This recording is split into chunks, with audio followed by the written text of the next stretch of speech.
Holiness, holiness, it's what I long for. Holiness, it's what I need. Je veux te parler ce matin de 5 attitudes. Je veux que tu prennes note de cela. 5 attitudes négatives dans la gestion des offenses en tant que chrétien. Vous savez, qui n'a jamais été blessé? 5 attitudes. Écoutez, les 5 attitudes négatives dans la gestion d'une offense en tant que chrétien. 5 attitudes négatives dans la gestion d'une offense en tant que chrétien. Et on veut parler ici d'abord de l'offense. Qui n'a jamais été offensé dans sa vie? Qui n'a jamais été porté à se plaindre dans sa vie? Qui n'a jamais été blessé au fond de lui? Qui n'a jamais été choqué de la réaction, de l'attitude de quelqu'un vis-à-vis de lui? Je suis sûr et certain que ce n'est pas une question à poser parce que nous tous, nous avons déjà à un certain moment, à un moment donné de notre vie, été offensés. Tu as déjà été offensé? Ou alors, je bénirai le nom de l'Éternel si en ce lieu, personne, il y a quelqu'un qui n'a jamais été offensé. Quelqu'un ici n'a-t-il jamais été offensé? Je crois que nous avons déjà tous été offensés. Peut-être même par nos parents à la maison. Peut-être parce que papa t'a demandé de quitter ton lit, d'aller faire le chant à 5 h du matin. Tu as peut-être été blessé, tu as été offensé. Peut-être le regard de la sœur pendant que tu parlais t'a offensé. Peut-être que le discours d'un frère t'a offensé. Il se pourrait que dans une relation quelconque, tu étais offensé. Alors, il y a 5 attitudes que généralement, nous chrétiens, je m'adresse ici aux chrétiens, je ne parle pas des païens, mais nous chrétiens qui sommes censés montrer l'exemple à ceux du monde, nous adoptons parfois et qui sont des attitudes négatives au devant de l'Éternel des armées et même pour nous entre nous frères. Et cela détruit l'Église, cela rend l'Église tiède et cela empêche à un certain moment de vivre la plénitude du Saint-Esprit, de vivre la plénitude de la joie de l'Esprit au milieu du peuple de Dieu. Je veux te parler ce matin de 5 attitudes négatives dans la gestion de tes conflits, dans la gestion de tes offenses en tant que chrétien. Ok. Avant cela, nous allons lire dans 1 Corinthiens, le chapitre 1, le verset 10 à 11. L'apôtre Paul, qui parlera ici aux Corinthes, à l'église de Corinthe, aux Corinthiens, va leur révéler quelque chose. 1 Corinthiens, chapitre 1, du verset 10 au verset 11. Je vous exhorte, frères, par le nom de notre Seigneur Jésus-Christ, à tenir tous un même langage, le langage de l'amour, le langage de la paix, le langage de la joie de l'esprit, le langage de la sanctification, le langage de la sainteté, de la pureté. C'est l'apôtre Paul qui parlait aux gens de Corinthe, aux Corinthiens. Vous savez, c'était des fidèles, c'était des gens qui servaient. Mais l'église de Corinthe avait une particularité. L'apôtre Paul a relevé beaucoup de défaillances dans cette église. Et bien aimé, notre devoir est de nous rappeler ce qui s'est passé à un certain moment, afin que nous aussi nous fassions attention à cela. Imaginez, c'était des frères, c'était des sœurs, c'était une église dite du Seigneur Jésus-Christ de Nazareth, mais qui à un moment donné de la vie chrétienne se sont livrés aux disputes. Quand on parle de dispute, on ne parle pas de dispute. Il y a une différence entre discuter et disputer. Les gens qui discutent, ce sont les gens qui sont en train de, aborder un sujet et qui échangent relativement à un sujet. Ils discutent d'un point, d'un sujet, d'un thème.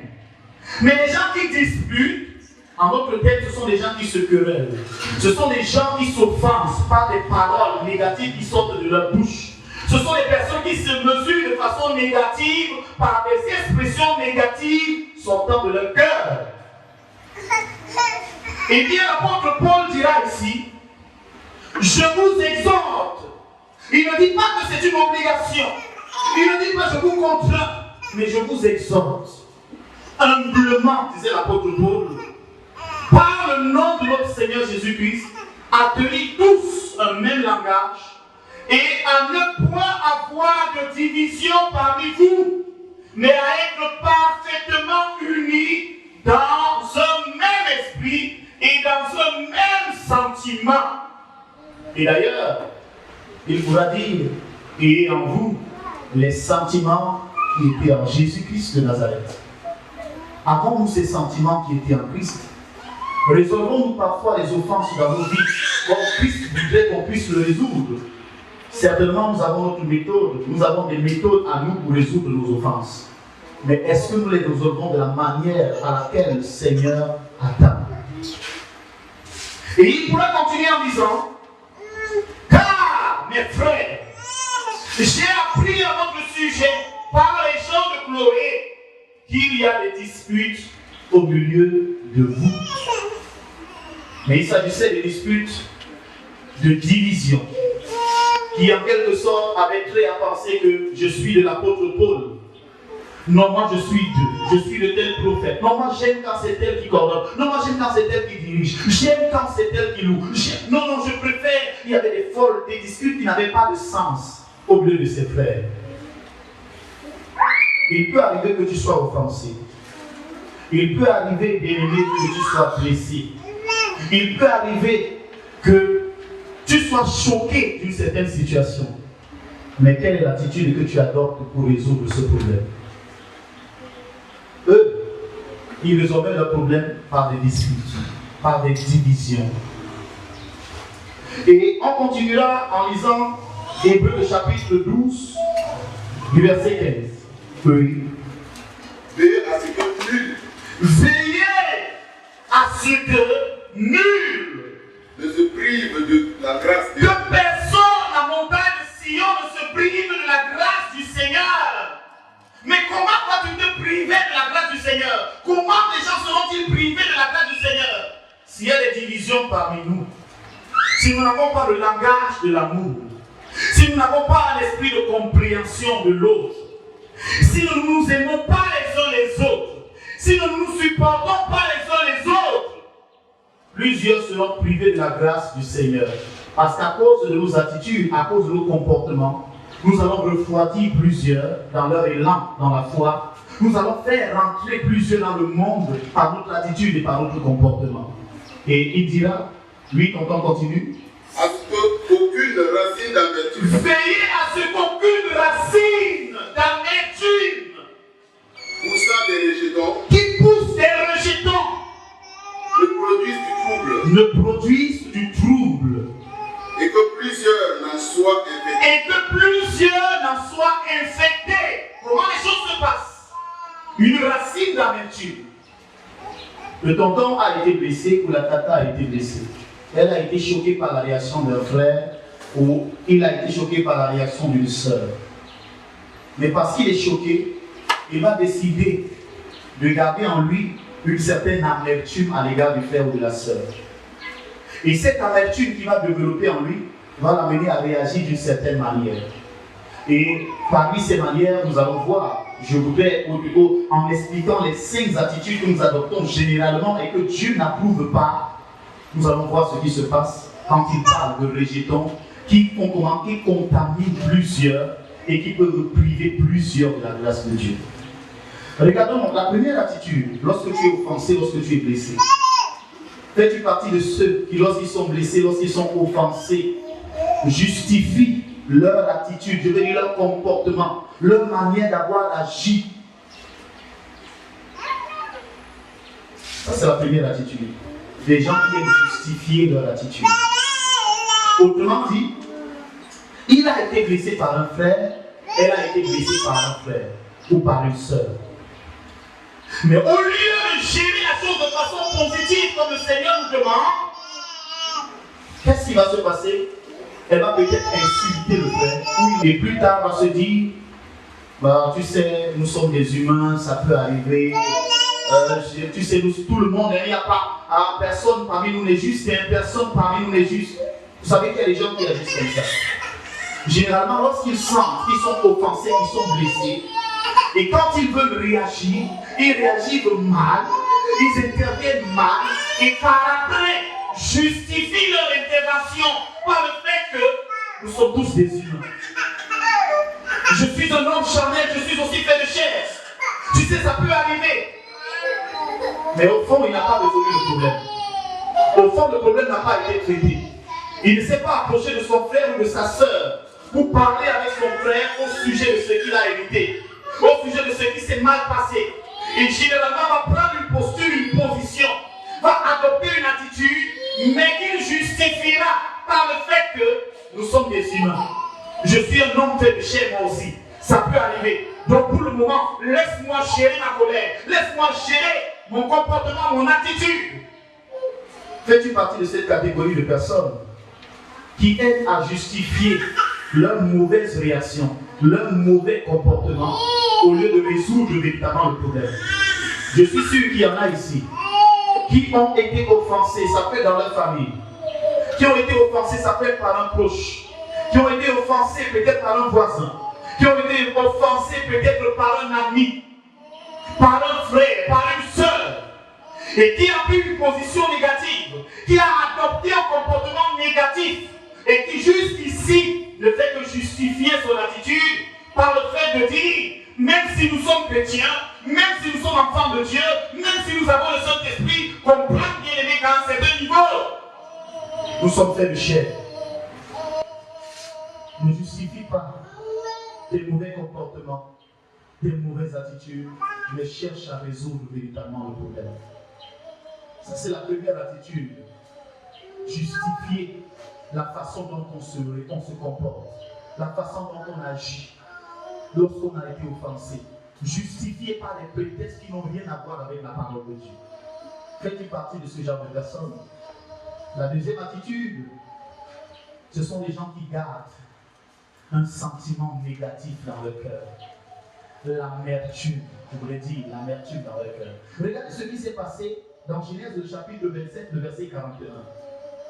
Genèse le chapitre 27, le verset 41. Regardons quelle a été l'attitude d'Ésaü. Genèse le 27, le verset 41. 27, verset 41, il est écrit. Oui. Ésaü conçut de la haine contre Jacob. Ésaü conçut de la haine dans son cœur contre Jacob. Mais qu'est-ce qui s'était passé? Oui. À cause de la bénédiction dont son père. À cause de la bénédiction dont son père l'avait béni. Il conçut de la haine dans son cœur. Et Ésaü disait en son cœur. Et il disait dans son cœur, les jours du deuil. les jours du deuil de mon père, parce qu'il était mort, vont s'approcher. Et je tuerai Jacob mon frère. Et alors, je vais tuer Jacob, mon frère. Mais bien aimé, cette pensée-là, ce qui se dit là maintenant, la parole de Dieu, Dieu qui sonde les cœurs et les pensées des humains, nous dit clairement que ce ne sont pas des paroles qui ont été ouvertes. Il n'est pas allé se tenir au grand public pour dire, je vais tuer Jacob mon frère. J'attends la mort de mon père. Je vais tuer Jacob mon frère. Mais la parole de Dieu dit, il conçut dans son cœur de la haine à l'endroit de son frère. Et cette haine l'a poussé intérieurement à penser au meurtre. Bien aimé, il y en a. Peut-être tu fais partie de cette catégorie de personnes qui, lorsqu'elles sont offensées, nourrissent une haine dans leur cœur, nourrissent un sentiment négatif dans leur cœur, qui constitue une amertume et qui les pousse parfois à désirer même la perte du frère, à désirer même la mort du frère. Peut-être que tu fais partie de cette catégorie de personnes. As-tu été offensé, mais tu nourris en toi une haine. Et vous savez, il y en a comme ça. Quand tu leur dis, Tata, ça va? Non, ça va très bien, ça va très bien. Tonton, ça va? Oh non, par la grâce de Dieu, ça va. Mais au fond de lui, il n'a pas encore été guéri d'une blessure venant de ta part. Il n'a pas encore été guéri. Et à cause de cela, dans son cœur, il médite des choses négatives. Il a de la haine qui alimente à l'intérieur de lui. Et nous voyons parfois cela peut refroidir l'Église. Cela peut affecter l'Église. Parce que quoi? Généralement, ce qui se passe, si ce frère est à l'Église, lorsqu'il verra l'autre frère contre qui il a quelque chose dans son cœur et donc le problème n'a pas été résolu, mais donc sa façon de résoudre le problème, c'est de nourrir de la haine dans son cœur. Quand ce dernier se lèvera pour, je prends un cas, pour faire une adoration, généralement ce genre de personne ne va pas adorer. Pourquoi? Parce que pour elle, Le frère qui est en train d'adorer constitue un obstacle par la haine qu'elle est en train, ou qu'il est en train de nourrir. Généralement, lorsque ce frère va faire un témoignage, ce genre de personne ne va même pas acclamer le Seigneur. Il ne pourra pas servir Dieu librement, tout simplement parce que son cœur est alimenté par la haine. Une attitude négative. Au lieu d'aller voir le frère, au lieu d'aller voir la personne, au lieu de libérer son cœur, au lieu d'avouer ce qui se passe, au lieu de tirer son frère, la parole de Dieu ne dit pas, si ton frère a péché, fais comment? Va, prends ton frère avec toi. Tous les deux, parle à ton frère. Et si ce dernier refuse de t'écouter, alors cherche un témoin. Mais généralement, ce qui se passe, c'est que nous n'avons même pas la peine. Nous ne donnons même pas la peine de commencer par prendre notre frère, mais que déjà nous cherchons des témoins pour justifier le mauvais comportement que nous voulons adopter à l'endroit d'un frère ou d'une sœur. Et cela nuit à l'église, cela nuit à la joie de l'église, cela nuit à la dispensation du Saint-Esprit dans l'église du Seigneur. Bien-aimés, et si nous avons la haine dans nos cœurs, si nous avons des pensées uniques de meurtre, de meurtrier dans nos cœurs, comment pouvons-nous dire servir le Seigneur? Et comment pouvons-nous véritablement servir le Seigneur? Cela est difficile, très difficile. Et c'est pour cette raison qu'il y aura dans l'église des chrétiens qui sont tiers, qui ne sont ni chauds ni froids. Vous savez, ça peut être une cause. Lorsque sort de ton propre cœur, vérifie ton cœur. Peut-être que tu as été blessé, peut-être que tu as été offensé, peut-être que tu as été choqué par l'attitude de quelqu'un. Mais regarde aux pensées qui t'animent. Tu n'as pas résolu le problème avec le frère ou avec la sœur. Tu n'as pas pris la peine d'aller rencontrer la personne. Mais au fond de ton cœur, tu alimentes ton cœur par la haine, par le sentiment d'amertume. Et c'est ce dont l'apôtre Paul disait dans le livre d'Hébreux. Prenez garde. Parce que le sentiment d'amertume, qui fait quoi? Qui s'enracine en vous et qui produit des rejetons, affecte aussi les autres. Faisons attention. Fais-tu partie de cette catégorie de personnes qui savent résoudre leurs problèmes, qui savent résoudre leurs offenses, en nourrissant leur cœur de pensées négatives, en nourrissant leur cœur de haine à l'endroit de l'autre ou de l'un? Fais attention, ce n'est pas une bonne attitude. Regardez un peu dans le livre d'Éphésiens, le chapitre 4, le verset 26, ce que l'apôtre Paul nous dit toujours à l'égard de cette deuxième attitude. Éphésiens 4, le verset 26. Si vous vous mettez en colère, Si vous vous mettez en colère, ne péchez point. ne péchez point. Que le soleil ne se couche pas sur Que vous. le soleil ne se couche pas sur votre colère. Mais pourquoi dirait-il cela? Que le soleil ne se couche pas sur la colère.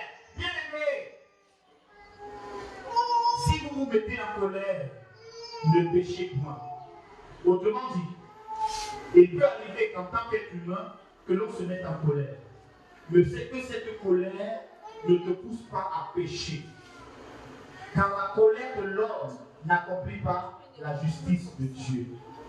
Il peut arriver que tu sois en colère par rapport à l'attitude d'un frère, d'une sœur, à l'attitude d'un parent, mais que cette colère ne t'amène pas au péché. Parce que généralement, ce qui se passe quand nous mettons en colère, et que cette colère n'a pas été guérie au courant de la journée, quand nous allons nous coucher, vous savez très bien, un adage connu nous dit la nuit porte conseil. Et généralement, ça peut arriver que pendant la nuit, tu commences à méditer en te disant merde. Quand le frère m'a dit comme ça, j'aurais dû réagir comme ça. Quand la soeur a fait comme ça, j'aurais dû faire comme ça. De toutes les façons, demain j'attends. Je vais réagir, je vais monter à tel ou à Y ou à X, que c'est comme ça qu'on doit se comporter, de façon négative. Il dit que le soleil ne se couche pas sur votre colère. Pourquoi? La suite nous dira, la suite de ce verset dira. Il dit, Et ne donnez point. ne donnez point accès au diable. Est-ce que vous savez qu'il y a des parents qui ont divorcé simplement, je dis bien parents chrétiens, enfants de Dieu véritable au départ, mais qui ont abandonné la foi aujourd'hui parce qu'une simple colère a commencé. Le père s'est mis en colère ou l'épouse s'est mise en colère. Et parce qu'elle a été en colère, et allait se coucher gardant cette colère dans son cœur. Et avec cette colère, a commencé à méditer des projets qui ne glorifient pas Dieu dans son cœur. Et par après, le matin s'étant levé, a peut-être mal répondu à son mari, ça a enclenché tout un autre problème. Et par après, c'est arrivé jusqu'au divorce. Des problèmes qui engendrent d'autres problèmes, parce que la porte a été ouverte à l'ennemi. Ne donnez pas accès au diable. Ne donnez pas accès au diable dans ta vie. Le diable s'alimente de cela aussi. Quand tu es en colère, que ta colère, que le soleil ne se couche pas sur ta colère. Bien aimé, c'est peut-être un peu difficile pour certains, mais je vous assure, efforçons-nous à cela. Quand quelque chose ne va pas avec ton frère, appelle ton frère dans l'amour. La parole dit qu'une parole douce calme les mœurs. Mais une parole agressive, tu sais comment, excite les querelles. Vous savez, il y a des gens, par leur manière de reprocher, par leur manière de t'aborder, quand ils veulent résoudre un problème avec toi, cela t'excite déjà à la colère. Cela t'excite déjà à répondre de façon négative. Mais lorsque c'est avec douceur, lorsque tu peux attirer ton frère auprès de toi avec douceur, avec amour, en communiquant, son oreille devient attentive. Il t'écoute et généralement tu peux gagner ton frère dans ce cas-là. Ne donnez pas accès au diable, bien-aimé. Ne donne pas accès au diable dans ta vie. La troisième attitude que nous adoptons généralement quand nous voulons résoudre une offense, et plusieurs se sont comportés, se comportent à cause de la sorte, c'est qu'ils se retirent. C'est vrai. Le retrait fait partie des résolutions du problème. Parfois, à un moment donné, quand vous sentez que la personne qui est en train de vous offenser n'a peut-être pas cessé de vous offenser et est en train d'insister à vous mettre mal à l'aise, à ce moment donné, il faut se retirer pour laisser que la personne se calme. Et après que la personne se soit calmée, peut-être qu'il pourra revenir pour dire attends, tout à l'heure tu m'offensais, je ne voulais pas réagir négativement. Et je suis revenu pour te dire la façon dont tu considérais la chose, peut-être qu'il ne fallait pas la considérer comme ça. Je voulais qu'on puisse résoudre le problème de telle manière. Ça, c'est dans le cadre où la personne qui est en face de toi, qui t'offense, n'arrête pas de t'offenser. Mais je parle ici d'une attitude que nous adoptons généralement quand nous sommes offensés par un frère, par une soeur, par un leader même d'église. L'attitude que nous adoptons généralement, c'est de nous retirer. Et ici, se retirer n'a pas pour but d'aider le frère. Il n'a pas pour but d'aider la personne. Mais il a pour but de corriger la personne. Et toi, tu corriges à ta manière.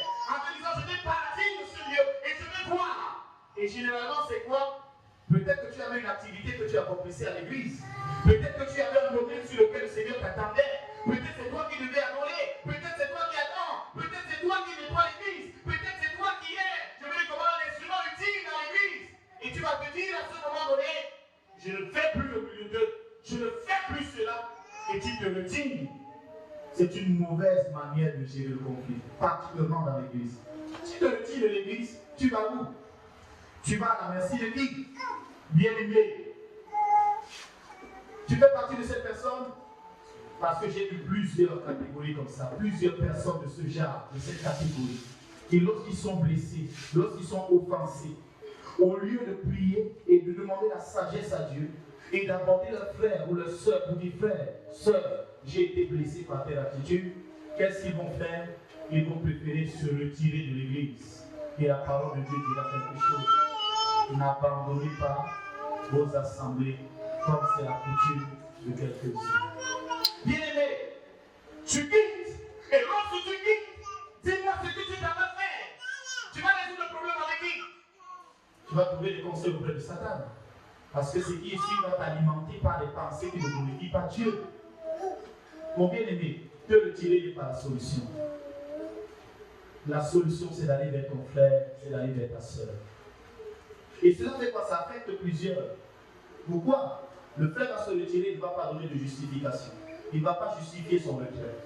Et pendant qu'il est au quartier, on le verra peut-être avec, je veux dire, en train de se balader, en plein de temps. Je veux dire, un jour de culte ou un jour de programme.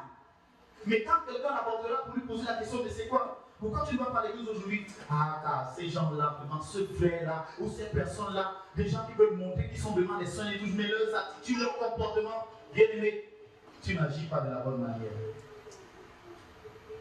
Fais-tu partie de ces chrétiens qui, lorsque tu te sens offensé, tu préfères quitter l'église? Regardons ce qui s'est passé dans le livre de Luc, le chapitre 15, le verset 28 à 29.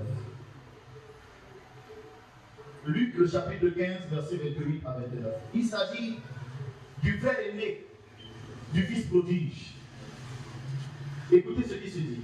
Le frère aîné qui avait vu son frère, qui avait exigé que son père lui remette son héritage avant le temps, et qui était allé et avait bousillé, je veux dire, gaspillé son héritage, et qui était revenu quelques temps plus tard, et le père avait eu la joie de l'accueillir, et avait préparé un vin pour lui.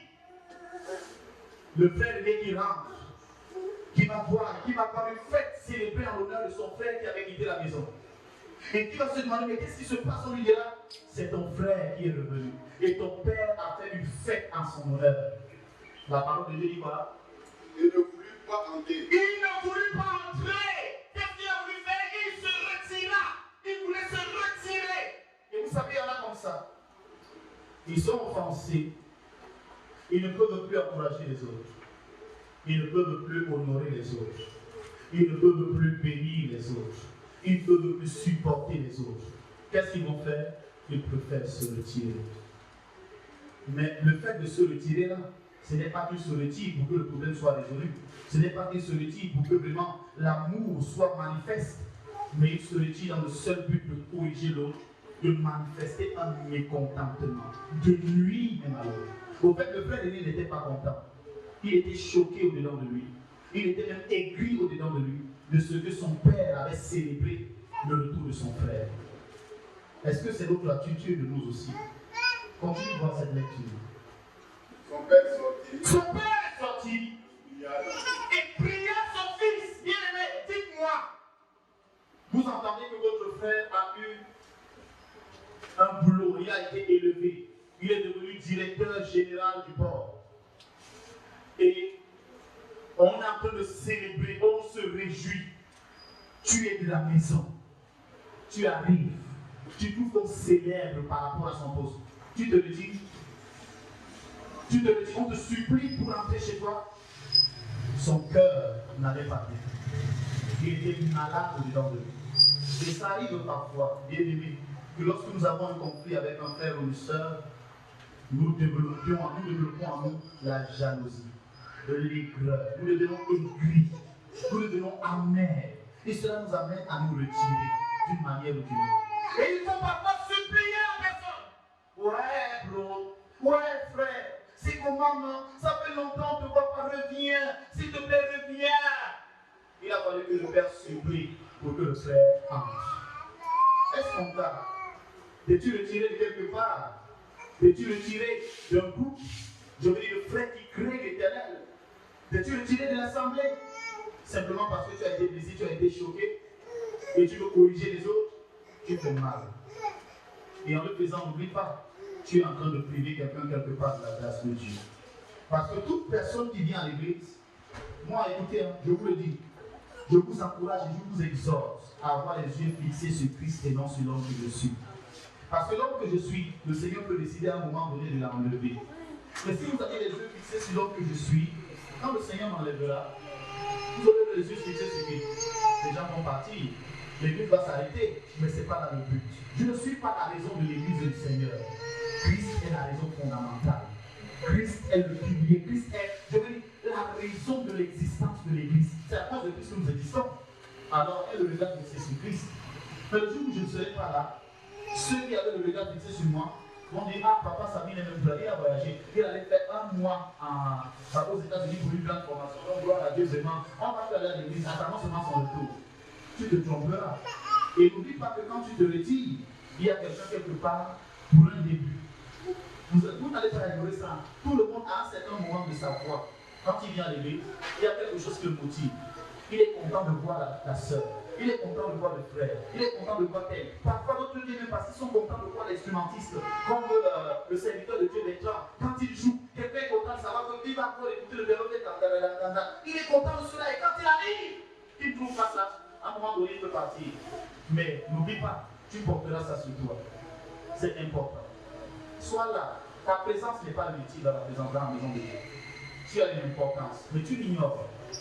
Et n'oublie pas, mon bien-aimé, ma bien-aimée, qu'il y a quelqu'un quelque part qui se dit j'ai envie d'être comme la sœur, mais qu'il se dise cela parce que tu es quelqu'un de positif et non quelqu'un de négatif. Fais attention, ne te le dis plus. Il y a un problème, aborde ton frère. Aborde-le. Je ne sais pas pourquoi c'est aussi difficile. C'est aussi compliqué pour les frères, lorsqu'ils se sentent blessés, offensés, d'aller prendre leur frère ou leur soeur et de les amener en aparté, oser avec la personne, dire à la personne ce qui n'arrange pas la personne. C'est difficile, mais on manifeste les attitudes qui refroidissent l'église et c'est pas bien. Savez-vous qu'à un moment donné, on peut avoir l'impression que cette église est une église morte et pourtant le Saint-Esprit est là. Mais simplement pourquoi? Parce que le Saint-Esprit est attristé. Et quand quelqu'un est attristé, vous savez ce qui se passe. Il agit difficilement. Il n'est pas dans la joie. Il n'est pas épanoui parce qu'il est attristé. Et nous pouvons attrister le Saint-Esprit. Et parfois dans l'église, vous allez crier. Oh, peut-être c'est vraiment c'est peut-être le serviteur de Dieu. Ah, peut-être non. Ah, l'église n'est pas bouillante, elle n'est pas vivante comme il faut. Les gens disent louez, on va louer le Seigneur. Les gens ils ne louent pas. On dit adorons, les gens n'adorent pas comme. Mais vous savez, il peut y avoir un obstacle. Le Saint-Esprit est là. Mais il y a un obstacle. L'obstacle, c'est quoi? Ce sont nos pensées. Nous nous mordons les uns les autres. Comme l'apôtre Paul disait, veillez à ce que vous ne vous mordiez pas les uns les autres. Et que vous vous détruisiez. C'est possible. Si nous nous mordons les uns les autres, quand on va dire d'adorer, toi qui es en train de mordre l'autre, peut-être pendant qu'il va se lever, et lui sera connecté là. Peut-être lui, dans son propre cœur, peut-être qu'il n'a même pas un problème contre toi. Ça arrive, non? Généralement, ça arrive. Je prends un cas. Vous êtes venu à l'église et à la fin du culte, vous avez regardé la sœur. Peut-être la sœur vous regardez. Vous avez regardé la sœur, elle vous a regardé et n'a même pas fait mention d'un petit sourire ou même d'une petite salutation. Elle, dans sa tête, elle n'a rien. Peut-être qu'elle est en train d'imaginer ces choses comment. Oh Seigneur, si tu me donnes vraiment la grâce de te servir toute ma vie.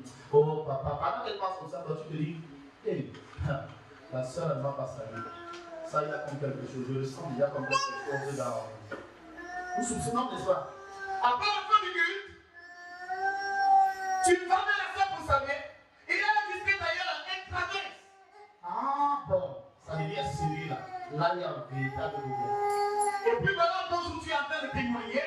Pendant que tu témoignes, c'est un aussi qui va piquer la sœur, la tac, elle va dire. Tu vas entendre. Tu vas dire, ah là là, le frère là ou la sœur là quelque chose contre moi. Désormais, on va se faire ça. Ah, toi tu commences à nourrir de la haine dans ton cœur. Tu commences à nourrir de l'amertume dans ton cœur. Et le frère est en train d'adorer. Pendant qu'il a commencé à regarder sa bouche, tu vas commencer à délivrer. Regarde-moi celui-là, sa tête est même un jarre. Ça c'est un jarre, quelque chose comme ça. Il adore même quoi là. Ça arrive de ça. Il adore même quoi là. Celui-là, il sait même chanter quoi. Regarde-moi son pantalon. Et tout ça on est là. Mais on est en train d'adorer aussi. N'est-ce pas? Jésus, nous sommes là pour t'adorer. Mais le cœur, lui, les lèvres sont les lèvres. Si Dieu pouvait, donc ici, qui vient comme ça, il tape chaque bouche, pas toi là, adore avec le cœur. Vous allez voir ici, nos lèvres allaient gonfler comme ça. Parce que tu fais là, mais tu regardes la soeur, ça c'est même pas ça, regarde moi ça. Regarde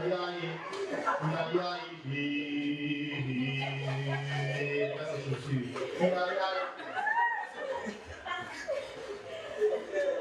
pas ça, non. Et le là, c'est le plafond, c'est qui s'ouvre. Sinon Dieu il a dit, où sont les adorateurs là? Ils sont où? Alléluia, est-ce que tu peux encore adorer? Admettons-moi à genoux. Et là, mais les yeux sont sur. C'est ça. Et on n'est pas vivant. On est mort dans l'église. Mais je vous assure, avez-vous déjà vu? Vous savez pourquoi chaque assemblée de Dieu, quand elle est à ses débuts, comme on l'appelait à Éphèse, je me souviens de ton premier amour. Reviens à ton premier amour. Tu as abandonné ton premier amour. Vous avez vu l'amour qui régnait dans l'église d'Éphèse. Nous avons vu votre charité. N'est-ce pas?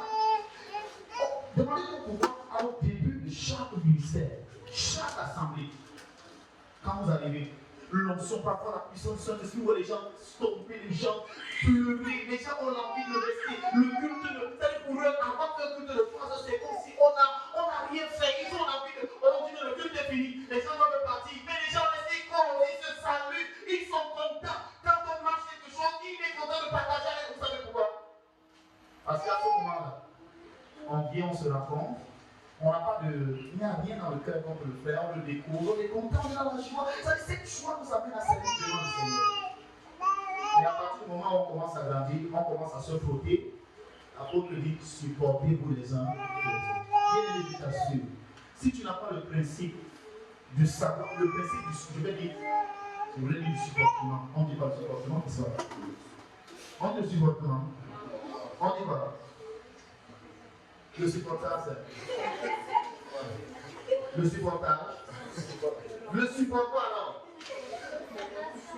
Le supportation. Bref, si tu ne peux pas supporter ton frère, mon frère, je t'assure, tu n'iras pas demander la foi. Apprenons à nous supporter. Apprenons à comprendre que chez l'autre, vous savez, des difficultés parfois arrivent à l'église parce que nous ne nous supportons pas, nous ne nous comprenons pas. Il y a des gens chez qui on n'a pas appris à dire bonjour quand se lever le matin. Quand ils dorment là, le matin, quand tout le monde se lève, chacun va seulement manger. Il se traverse. C'est-à-dire, il voit son père, il traverse son père, il va seulement manger. Vous savez ça, non? Et chez eux, c'est comme ça, ils sont contents, ils sont à l'aise. Et après, ils reviennent là, ils causent. Comment alors, ça va? Mais chez d'autres, là, dès qu'ils se lèvent, première des choses. Bonjour papa, ça va très bien dormi? Oui papa. Quand il grandit comme ça, il grandit avec cette mentalité-là. Et quand il arrive à l'église, quelqu'un pour lui, il n'est pas habitué. Vous savez, j'ai été choqué une fois par une sœur qui avait donné sa vie à Jésus, mais c'était une sœur musulmane. Et voyez-vous, chez eux, ils ont l'habitude, des femmes particulièrement, quand elles sont mariées, ne tendent pas la main à un homme. Elles le saluent à distance. Et moi j'arrive, je veux saluer la sœur, elle m'esquive. Je dis, hé, la sœur a fait quelque chose contre moi. Quoi. Et j'ai commencé à. Je ne supportais pas ça. Mais jusqu'à un jour où elle me fait savoir qu'au fait, chez nous, les femmes mariées ne saluent pas de la main. Et je lui dis, attends, ça c'est ce qui se passait avant. Mais dans le Seigneur, là, ma tata, ce n'est plus comme ça. C'est quelle loi que tu te donnes là? Nous devons nous embrasser d'un seul baiser. Je parle de baiser de la terre. Parce que les yeux étaient déjà comme ça. Je ne sais pas que c'est quoi. Tu n'as peut-être pas me le dire. Qu'est-ce que papa Samy veut dire? Supportons-nous les uns les autres. Vous savez, parfois, approchez-vous de quelqu'un pour comprendre la personne.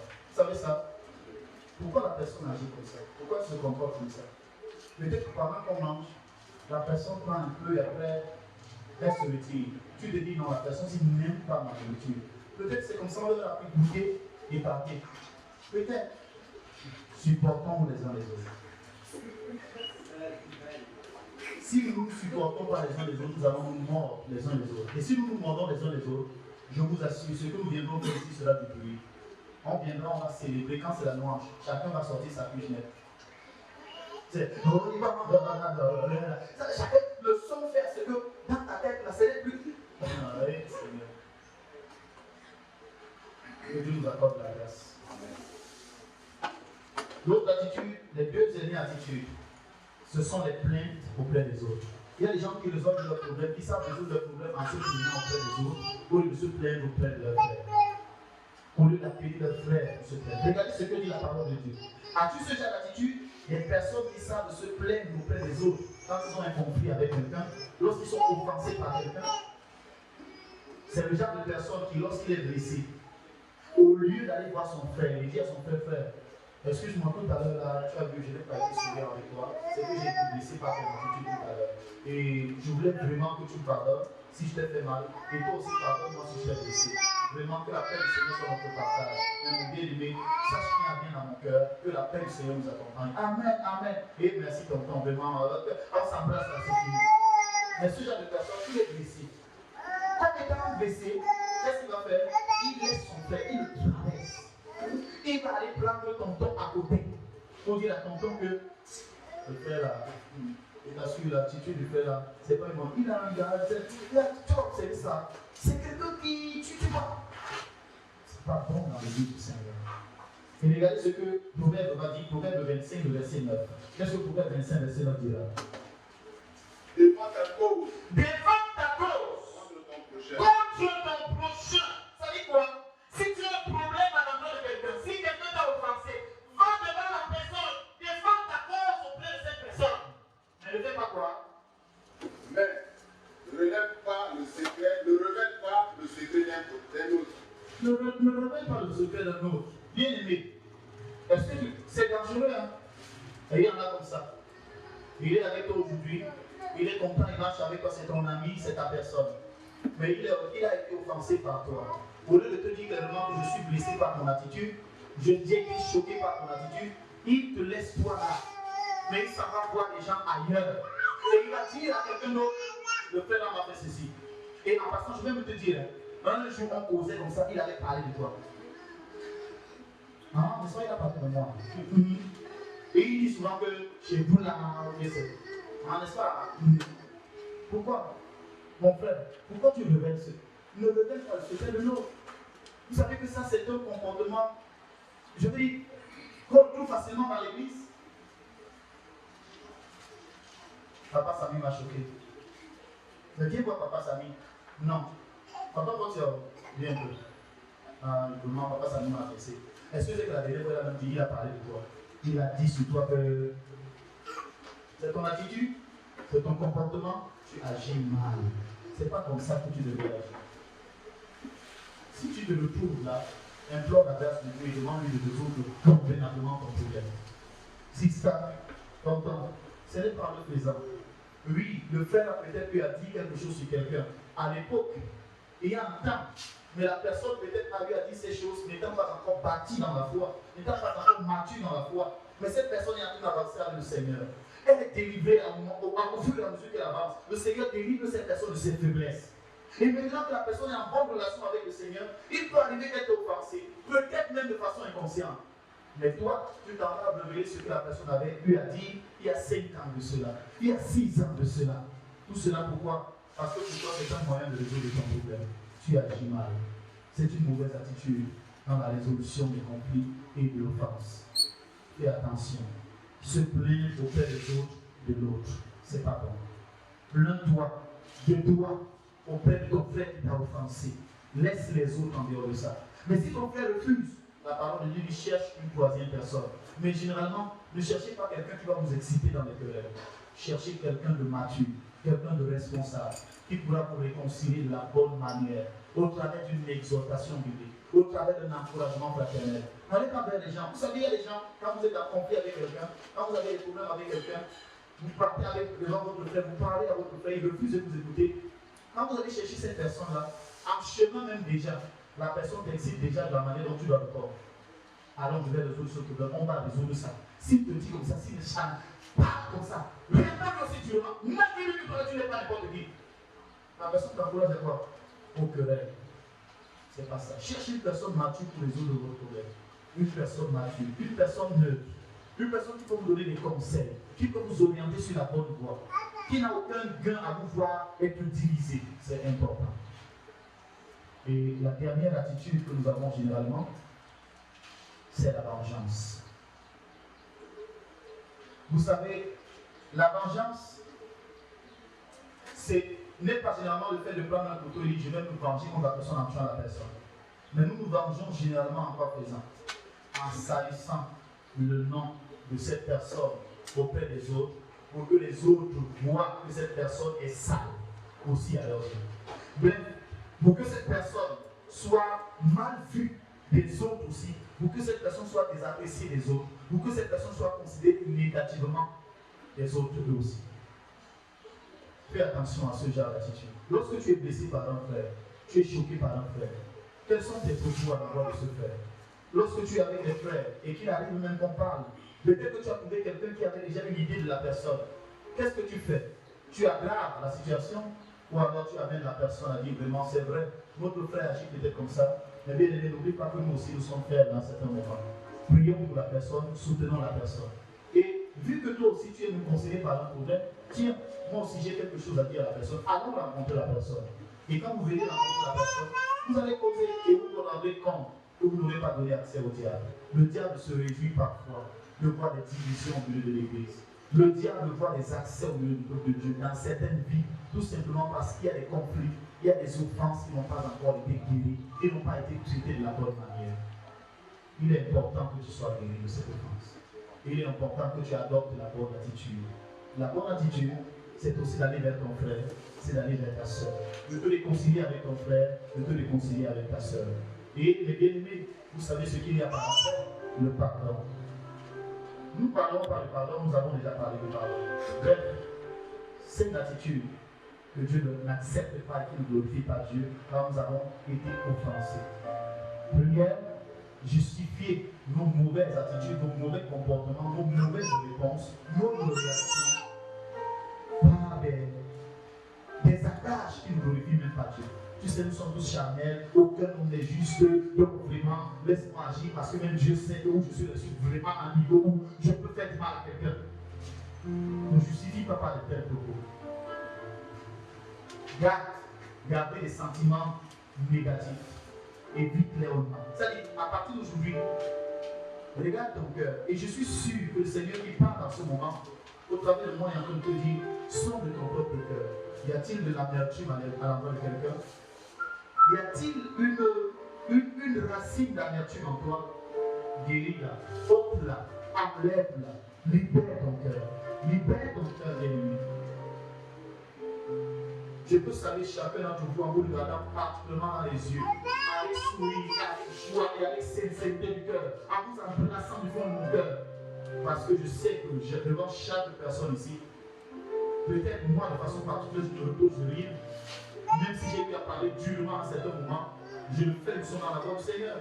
Mais bien aimé, est-ce que toi tu peux te lever ici maintenant et dire devant le Seigneur, j'embrasse ton image. Ça là, je sais que dans mon cœur, il n'y a aucune racine d'amertume en moi par rapport à lui. J'embrasse ta candidature. Je suis content de l'avoir progressé. Il n'y a aucune racine d'amertume en moi. J'embrasse ta parole. Il n'y a aucune racine d'amertume en moi. Est-ce que tu es sûr que tu peux le faire aujourd'hui? Tu es sûr? Il y a ceux qui se sont retirés par moment. Il y a ceux qui se sont plaints des autres. Je veux dire, auprès d'autres personnes, au lieu d'aborder directement le frère. Tu es sûr que tu ne l'as pas fait? Tu es sûr que tu n'es pas en train de le faire en ce moment? Tu es sûr que tu n'allais pas le faire après ce culte? Ne le fais pas. Tu es sûr que la vengeance n'est pas ton plan? Est-ce que cela n'alimente pas ton cœur aussi? La vengeance, c'est aussi désirer le malheur de l'autre. Désirer que l'autre perde quelque chose de précieux. Ou de précieuse, quelque chose de précieuse. Bref, n'agis plus de cette manière. Si nous nous aimons les uns les autres, si l'amour du Père est dans notre cœur, si nous nous supportons les uns les autres, si nous supportons ceux qui sont frères, vous allez voir, bien aimés, Dieu va ajouter chaque jour à cette église ceux qui seront sauvés. Dieu va nous visiter par le biais de son Esprit Saint. L'onction du Seigneur sera notre partage. Les guérisons divines seront visibles. Le Père agira. Les gens auront du travail. Il y a des choses qui, vous allez me demander, mais pourquoi je ne bénis pas cette église? Pourquoi les gens ne trouvent pas le travail? Si nos cœurs, au fond de nous, peuvent empêcher à l'autre d'avoir le travail. Nous pouvons prier ici. Seigneur, donne le travail, mais au fond de nous, nous ne voulons même pas le progrès de frère. Soyons guéris de nos offenses. Et à partir d'aujourd'hui, je t'en supplie, de ces attitudes-là, veille de développer cela. Et force-toi. La Bible dit là quoi? Dans 1 Thessaloniciens chapitre 5, c'est quel verset qui dit? Recherchez la paix et la sanctification, sans laquelle, 1 Thessaloniciens chapitre 5, verset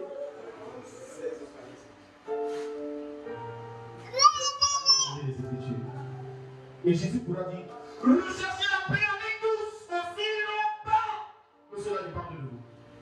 Cela dépend de toi aussi. Que Dieu te bénisse au nom de Jésus. Que le Seigneur t'accorde la sagesse pour la gestion des offenses. Nous allons toujours les offenser. Ne t'inquiète pas pour cela. Ton épouse, ton mari, ton ami, ton frère, ton parent, ton serviteur, le serviteur de Dieu, ton pasteur, ton leader peut t'offenser. Pouvait trouver un moyen d'avoir été offensé. Quand elle est venue prier, qu'est-ce qu'elle lui dit? Femme, va trouver ton vin ailleurs. Et elle a dit, mon Seigneur, ne traite pas ta servante de femme de rien. Je ne suis pas ivre. Mais regardez l'attitude d'une femme. Ma soeur, corrige-toi maintenant. Tu veux te marier, corrige maintenant ta façon de réagir face aux offenses. Sinon, ce sera difficile même dans ton foyer. Corrige-toi maintenant. Sinon, même dans ton foyer futur, ce sera difficile. Pour le ministère auquel le Seigneur t'appelle, ça peut être difficile. Que Dieu nous bénisse au nom de Jésus. Amen.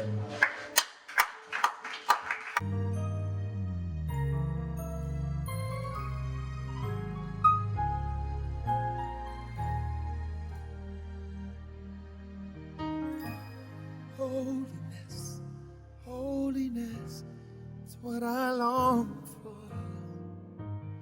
Holiness, it's what I need.